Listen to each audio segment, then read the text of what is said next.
ఈ ప్రపంచాన్ని చూసినప్పుడు ఈరోజు యెరూషలేము పట్టణము నిజంగానే ఎలా ఉందంటే, శత్రువుల చేత చుట్టుముట్టబడి యెరూషలేము నాశనం కావడానికి దగ్గరగా వచ్చింది.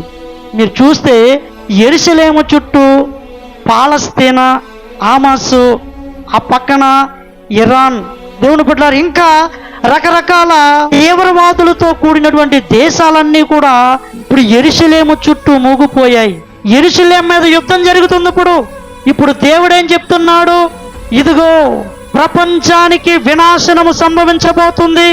యెరూషలేము అనే పట్టణమును శత్రువులు మూగారంటే, ఆ యెరూషలేమును నాశనం చేయడానికి వచ్చారంటే ఇది దేవుని సూచన. రాకడ రాబోతుంది.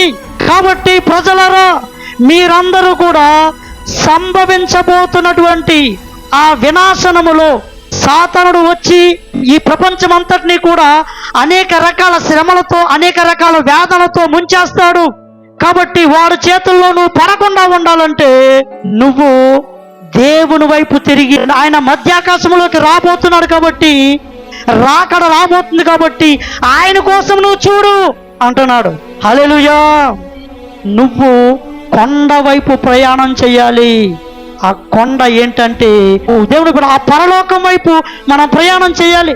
ఇప్పటి వరకు ఒకవేళ నీ ఆలోచనలన్నీ కూడా ఉదయం లేచి సాయంకాలం వరకు ఈ భూలోకములో ఉన్న వాటి కొరకే నువ్వు ప్లాన్ చేసుకున్నావేమో.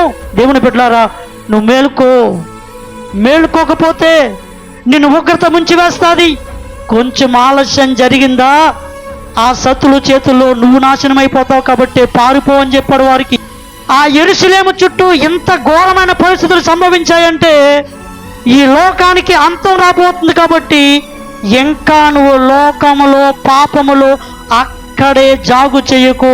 ఇంకా లోక ఆశల్లోనే ఉండకు. ఇంకా సరదాగానే గడపడానికి ఉండకు. నువ్వు పరలోకం గురించి ప్లాన్ చేసుకో.